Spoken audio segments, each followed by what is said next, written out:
السلام علیکم ورحمۃ اللہ وبرکاتہ۔ اعوذ باللہ من الشیطان الرجیم، بسم اللہ الرحمن الرحیم۔ نحمدہ و نصلی علی رسولہ الکریم وآلہ الطیبین الطاہرین المعصومین۔ آج 11 ذی القعدہ امام علی رضا علیہ السلام کی ولادت باسعادت کا دن ہے۔ اسی مناسبت سے درس اخلاق میں امام کی سیرت کے بعض گوشے آپ کی خدمت میں پیش کیے جا رہے ہیں۔ ظاہر ہے کہ اخلاقی نمونوں میں محمد و آل محمد علیہ السلام کی سیرت سے بہتر کون سا رخ ہو سکتا ہے۔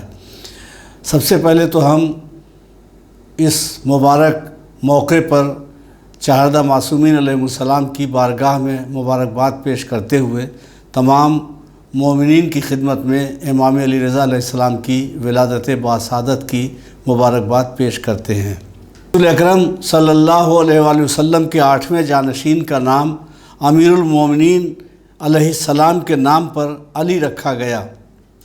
آپ کی ولادت باسعادت 11 ذی القعدہ 148 ہجری کو مدینہ منورہ میں ہوئی۔ دیگر ائمہ معصومین علیہم السلام کی طرح آپ نے بھی پیدا ہوتے ہی خدا کی بارگاہ میں سجدہ کیا۔ آپ کے والد ہمارے 7ویں امام حضرت امام موسیٰ کاظم علیہ السلام تھے۔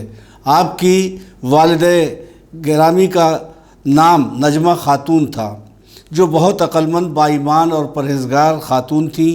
لوگ ان کو طاہرہ کے لقب سے یاد کرتے تھے۔ امام علی رضا علیہ السلام کی مشہور کنیت ابو الحسن اور مشہور القاب رضا، ضامن اور صابر ہیں۔ امام موسیٰ کاظم علیہ السلام اپنی آخری گرفتاری سے پہلے مدینہ میں مقیم تھے۔ اس وقت انہوں نے محسوس کر لیا تھا کہ حکومت وقت آزادی کے ساتھ انہیں زندگی گزارنے نہ دے گی، لہٰذا انہوں نے ایک وصیت نامہ تحریر کیا جس میں امام علی رضا علیہ السلام کی جانشینی کا اعلان کیا گیا تاکہ لوگ ان کے بعد راہ راست سے نہ بھٹکیں۔ اس وصیت نامے پر 60 معزز افراد کو گواہ بھی بنایا گیا۔ امام موسیٰ کاظم علیہ السلام کو حکومت وقت نے 183 ہجری میں زہر دے کر شہید کیا۔ یہیں سے امام علی رضا علیہ السلام کی امامت کا دور شروع ہوا۔ امام موسیٰ کاظم علیہ السلام کو حکومت وقت نے وقتاً فوقتاً قید میں رکھا۔ اس وقت ہمارے 8ویں امام ہی کی ذات تھی جنہوں نے علوم محمد و آل محمد علیہ السلام کو زندہ رکھا۔ آپ نے درس و تدریس کا یہ سلسلہ اپنے والد کی شہادت کے بعد بھی جاری رکھا۔ امام جعفر صادق علیہ السلام کے بعد آپ ہی کو علوم اسلامی کی ترویج کا سب سے زیادہ موقع ملا۔ آپ روضہ رسول پر رہتے، لوگ آپ سے سوالات کرتے اور اپنی علمی پیاس بجھاتے۔ امام علی رضا علیہ السلام 183 ہجری میں 20 سال کی مدت تک منصب امامت پر فائز رہے۔ 183 ہجری میں امام موسیٰ کاظم علیہ السلام کی شہادت ہوئی۔ اس وقت سے 20 سال کی مدت تک منصب امامت پر امام علی رضا علیہ السلام فائز رہے۔ آپ نے اپنے دور امامت میں 3 عباسی خلفاء کا دور دیکھا۔ ہارون رشید 10 سال، محمد امین تقریباً 5 سال، مامون عباسی تقریباً 5 سال۔ امام رضا علیہ السلام مامون کے حکم پر خراسان کا سفر کرنے سے پہلے مدینہ میں مقیم تھے۔ 2000 ہجری یا 2001 ہجری کو مامون کے حکم پر آپ کو مدینہ سے خراسان لایا گیا اور مامون کی ولی عہدی قبول کرنے پر مجبور کیا گیا۔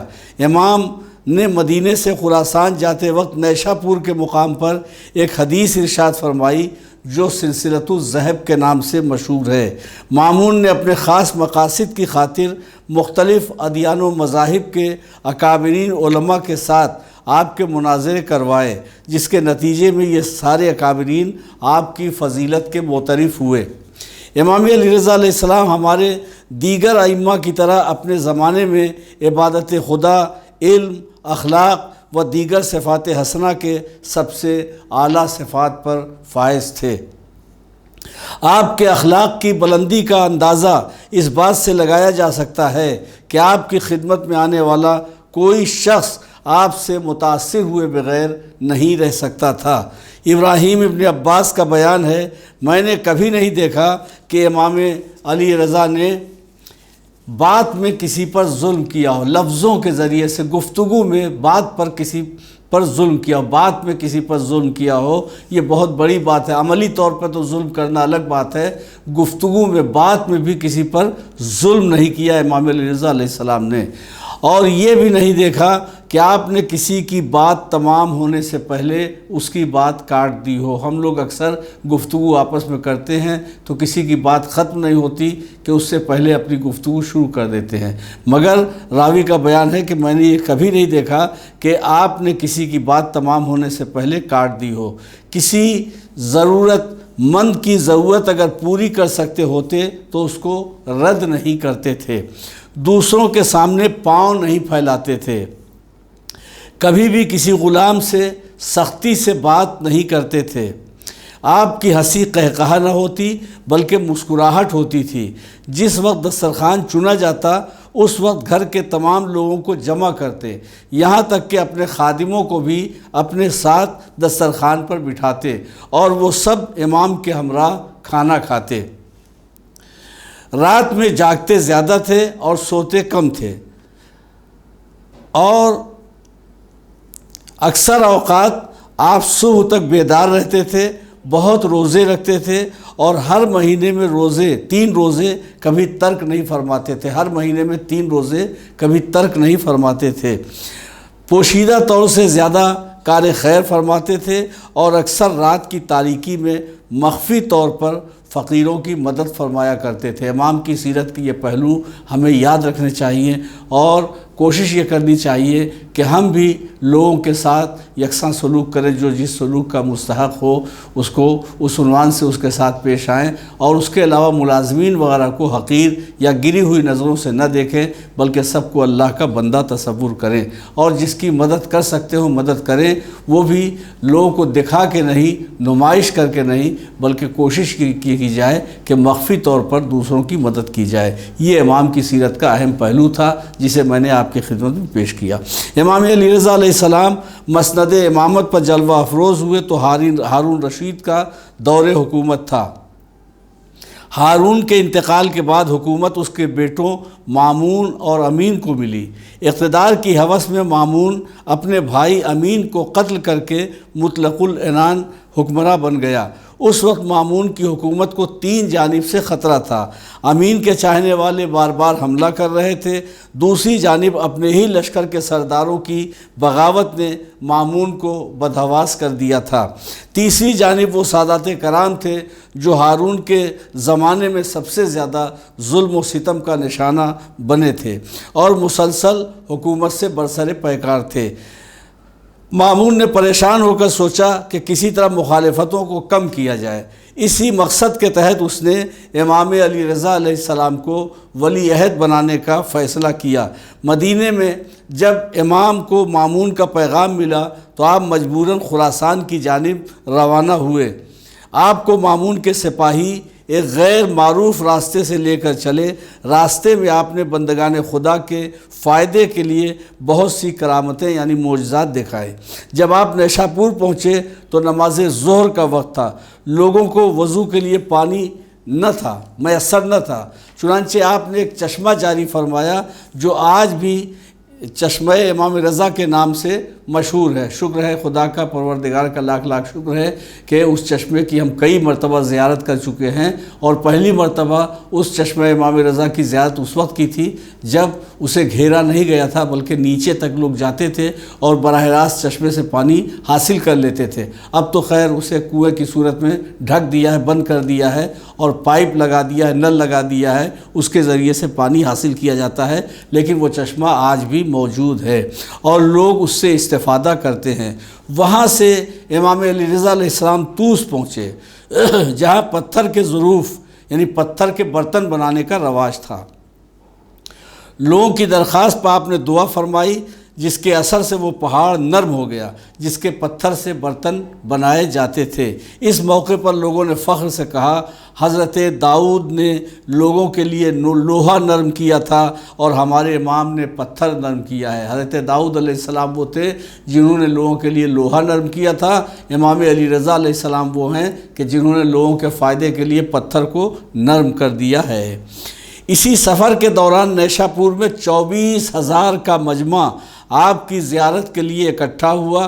ان کی درخواست پر آپ نے اپنی زیارت سے انہیں فیضیاب کرنے کے بعد فرمایا، میں نے اپنے والد موسیٰ ابن جعفر سے، انہوں نے اپنے پدر جعفر ابن محمد سے، انہوں نے اپنے والد محمد ابن علی سے، انہوں نے اپنے والد علی ابن حسین سے، انہوں نے اپنے پدر بزرگوار حسین ابن علی سے، انہوں نے اپنے والد علی ابن ابی طالب سے، انہوں نے اپنے چچا زاد بھائی حضرت محمد مصطفیٰ صلی اللہ علیہ وآلہ وسلم سے، انہوں نے امین وحی جبریل امین سے، اور انہوں نے خداوند عالم سے سنا کہ لا الہ الا اللہ میرا قلعہ ہے، لا الہ الا اللہ حصنی، لا الہ الا اللہ میرا قلعہ ہے، جو اس قلعہ میں داخل ہوا وہ میرے عذاب سے محفوظ ہو گیا۔ امام کی سواری اس کے بعد کچھ آگے بڑھی تھی کہ آپ نے محمل کا پردہ اٹھایا اور فرمایا، لیکن اس عذاب سے محفوظ رہنے کے لیے شرط ہے اور شرطیں ہیں، شرط ہے اور شرطیں ہیں، اور ان شرطوں میں سے ایک شرط میں بھی ہوں۔ شارحین حدیث نے فرمایا ہے کہ شرط سے مراد مرسل اعظم صلی اللہ علیہ وآلہ وسلم ہیں، اور شروط سے مراد ائمہ معصومین علیہ السلام ہے، جس کی ایک فرد امام علی رضا علیہ السلام بھی تھے، اور آپ نے فرمایا کہ ان شرطوں میں سے ایک شرط میں بھی ہوں۔ طویل سفر کے بعد جب آپ دارالحکومت مرو پہنچے تو مامون نے آپ کو ولی عہدی کی پیشکش کی، امام نے انکار فرمایا، مامون کا اصرار بڑھتا گیا، اور بالآخر اس نے ولی عہدی کی پیشکش قبول نہ کرنے پر امام کو قتل کرنے کی دھمکی دی۔ امام نے ولی عہدی اس شرط پر قبول کی کہ آپ امور سلطنت میں دخل نہ دیں گے اور احکام خدا و رسول کے مطابق مشورے دیں گے۔ ولی عہد بننے کے بعد آپ کی سادگی اور اخلاق میں کوئی فرق نہ آیا، اگرچہ بادشاہ کے داماد بن چکے تھے، لیکن زندگی کی جو سادگی تھی، نہ تو سادگی میں کوئی فرق آیا اور نہ زندگی کے رہن سہن میں کوئی فرق آیا۔ آپ نے شاہی محل کی جگہ ایک سادہ سے گھر میں رہنا پسند فرمایا۔ بوریوں پر بیٹھ کر آپ احکام شریعت لوگوں تک پہنچاتے، امیر و غریب میں کوئی فرق نہ برتتے، دسترخوان پر اپنے ساتھ غلاموں کو بٹھاتے۔ ایک مرتبہ درباری مزاج ایک شخص نے کہا، کیا یہ ممکن نہیں کہ آپ غلاموں کے کھانے کا انتظام الگ کر دیا کریں؟ آپ نے فرمایا، ہم سب کا خدا ایک ہے، سب کے باپ آدم ہیں، سب کی ماں حوا ہیں، پھر دنیا میں یہ فرق کیسا؟ آخرت میں ہر شخص اپنے اعمال کے حساب سے بدلہ پائے گا۔ ظاہر سی بات ہے کہ سب کا فیصلہ آخرت میں ہوگا اور اپنے عمل کے اعتبار سے سب کو جزا ملے گی، لہٰذا یہاں پہ آقا اور غلام اور کم چھوٹا اور بڑا کی کوئی اس طریقے کی قید کس طریقے سے کی جا سکتی ہے۔ آپ کے اخلاق حسنہ کا اثر یہ تھا کہ لوگ آپ سے متاثر ہو رہے تھے اور صحیح اسلام کی معرفت حاصل کر رہے تھے۔ اسی ہنگام میں روز عید آیا، یعنی جب آپ ولی عہد ہو گئے تو ولی عہدی کے دوران جب عید کا دن آیا تو مامون نے اصرار کیا کہ آپ عید کی نماز پڑھائیں۔ آپ نے اس شرط پر نماز پڑھانے کی حامی بھری کہ آپ اس طرح نماز پڑھانے نکلیں گے جس طرح رسول خدا صلی اللہ علیہ وآلہ وسلم نکلا کرتے تھے۔ مامون نے یہ شرط قبول کر لی۔ عید کے روز امام نے غسل کیا، سفید عمامہ سر پہ رکھا اور اس شان سے باہر تشریف لائے کہ زبان پر اللہ اکبر کی صدا تھی۔ آپ کی تکبیر کے ساتھ ساتھ ایسا محسوس ہوتا تھا جیسے در و دیوار سے اللہ اکبر کی آواز بلند ہونے لگی ہو۔ ہزاروں لوگ آپ کے ساتھ چلنے لگے اور شان امامت دیکھ کر رونے لگے، گریہ کرنے لگے۔ مسجد کی راہ میں لوگ آپ کے دیدار کے منتظر تھے، چھتوں پہ عورتیں اور بچے زیارت کے لیے بے قرار تھے۔ اس وقت کے وزیر اعظم فضل یہ حالات دیکھ کر گھبرا گیا اور مامون کو اطلاع دی کہ اگر امام اس حالت میں مسجد میں پہنچ گئے تو انقلاب آ جائے گا۔ مقصد یہ ہے کہ عید کی نماز پڑھانے کے لیے امام علی رضا علیہ السلام اس شان سے نکلے کہ ایسا محسوس ہوتا تھا جیسے رسول خدا صلی اللہ علیہ وسلم عید کی نماز پڑھانے کے لیے اپنے گھر سے نکلے ہوں۔ لوگ بازاروں میں ہجوم کیے ہوئے تھے، عورتیں اور بچے چھتوں پہ کھڑے ہو کر کے زیارت کے لیے مشتاق تھے، اور ایک عجب اشتیاق کا عالم تھا، لوگوں میں عجب جوش تھا، ولولہ تھا، جذبہ تھا، اور ایک عجب عقیدت کی کیفیت تھی جس کو دیکھ کر وزیر جو ہے وہ پریشان ہو گیا، فضل جس کا نام تھا وہ پریشان ہو گیا، اور اس نے اطلاع دی مامون کو کہ اگر امام اسی شان سے مسجد تک پہنچ گئے تو انقلاب آ جائے گا۔ مامون نے اس اطلاع پر امام کو نماز پڑھانے سے روک دیا۔ کتنی ڈری ہوئی تھی حکومتیں ہمارے امام سے، جبکہ ہمارے امام نہ تو ظاہر سی بات ہے کہ کسی پہ حملہ کر رہے تھے، نہ کسی کا منصب چھین رہے تھے، اور نہ کسی سے کسی بات پہ کوئی نزاع تھی۔ امام تو اپنا کام کر رہے تھے، دین کی تبلیغ کر رہے تھے، مگر ان کے چہرے کا روب ایسا تھا، جلالت ایسی تھی، علمی وجاہت ایسی تھی کہ لوگ دیکھتے جاتے تھے اور متاثر ہوتے جاتے تھے۔ ولی عہدی قبول کرنے کے بعد قلیل عرصے میں لوگوں کا جھکاؤ امام کی طرف دیکھ کر مامون خوف زدہ ہو گیا اور اس نے آپ کو شہید کرنے کا فیصلہ کر لیا۔ بالآخر اس نے 23 ذی القعدہ 203 ہجری کو زہر دے کر آپ کو شہید کر دیا۔ امام محمد تقی علیہ السلام باعجاز تشریف لائے اور آپ کو غسل و کفن دیا اور نماز جنازہ پڑھائی۔ آپ کا روضہ مبارک مشہد مقدس ایران میں ہے، جو آج بھی زیارت گاہ خلائق و ملائک بنا ہوا ہے، اور ماشاءاللہ ہر روز ایک ہجوم لگا رہتا ہے زائرین کرام کا۔ امام کے روضے پر لوگ آتے ہیں، دعائیں مانگتے ہیں، مرادیں پاتے ہیں، اور دامن مراد بھر کر واپس جاتے ہیں، دوبارہ پھر آنے کی آرزو کرتے ہیں، تمنا کرتے ہیں، طلب کر امام کی بارگاہ میں دعائیں مانگتے ہیں۔ امام علی رضا علیہ السلام یا ہمارے جتنے بھی ائمہ ہیں، ان کا اتباع بھی ضروری ہے، پیروی بھی ضروری ہے، اور ان کی اطاعت بھی ضروری ہے۔ اتباع کہتے ہیں عمل کی پیروی کو، اور اطاعت کہتے ہیں قول پہ عمل کرنے کو۔ تو قول پہ عمل کرنے کو اطاعت کہتے ہیں، عمل کی پیروی کو اتباع کہتے ہیں۔ امام کی پیروی بھی کرنی ہے، امام کی اطاعت بھی کرنی ہے۔ اس لیے سیرت کے چند گوشے پیش کرنے کے بعد امام علی رضا علیہ السلام کے بعض اقوال حکیمانہ ہم آپ کی خدمت میں پیش کر رہے ہیں۔ امام فرماتے ہیں، ہر شخص کا واقعی دوست اس کی عقل ہے، ہر شخص کا واقعی دوست اس کی عقل ہے، اور اس کا واقعی دشمن اس کی جہالت ہے۔ دیکھیے، عقل اور جہالت، عقل اور جہل، ہمارے ہاں حدیث کی بڑی مشہور کتاب ہے اصول کافی، اس کا باب ہی شروع ہوتا ہے کتاب العقل والجہل۔ حالانکہ جہل کی ضد علم ہے، مگر علم کو نہیں رکھا گیا، عقل کو رکھا گیا۔ مقصد یہ ہے عقل اگر ہوگی تو علم کا فائدہ بھی حاصل ہوگا، اور اگر عقل سے کام نہیں لے گا انسان تو علم بھی جہالت میں ڈھل کر رہ جائے گا۔ چنانچہ اسی اصول کافی میں جو پہلی حدیث ہے وہ عقل اور جہل کے سلسلے میں بڑی قابل غور حدیث ہے، جس میں ارشاد ہوتا ہے کہ جب پروردگار عالم نے عقل کو خلق کیا تو عقل سے کہا آگے بڑھ، عقل آگے بڑھ گئی، عقل سے کہا پیچھے ہٹ، عقل پیچھے ہٹ گئی۔ پھر جہل سے کہا آگے بڑھ، جہالت آگے بڑھ گئی۔ جب جہالت سے کہا گیا پیچھے ہٹ تو وہ پیچھے نہیں ہٹی، اکڑ گئی کہ ہم جہاں ہیں وہیں رہیں گے۔ مقصد یہ ہے کہ دین کے معاملے میں مکمل خدا کی مرضی کو نظر میں رکھنا یہ عقل ہے، اور کچھ اپنی مرضی، کچھ خدا کی مرضی، یا سب اپنی مرضی شامل کرنا یہ جہالت ہے۔ تو امام کیا فرماتے ہیں کہ ہر شخص کا واقعی دوست اس کی عقل ہے۔ عقل کیا ہے؟ مولا کائنات امیر المومنین علیہ السلام ارشاد فرماتے ہیں، العقل ما عبد بہ الرحمن، عقل وہ ہے جس کے ذریعے اللہ کی عبادت کی جائے۔ مقصد یہ ہے کہ اگر اللہ کی عبادت اور اطاعت کی طرف متوجہ کر رہی ہے تو اس کا مطلب عقل سلامت ہے، عقل صحت مند ہے۔ لیکن اگر انسان اطاعت الہی اور عبادت پروردگار سے دور ہو رہا ہے تو اس کا مطلب یہ ہے کہ عقل مغلوب ہو گئی ہے، جہالت غالب آ گئی ہے، جہالت دشمن ہے، عقل دوست ہے۔ امام علی رضا صاحب یہی فرما رہے ہیں کہ ہر شخص کا واقعی دوست اس کی عقل ہے، اور اس کا واقعی دشمن اس کی جہالت ہے۔ پھر ارشاد فرماتے ہیں امام کہ پروردگار 3 چیزوں کو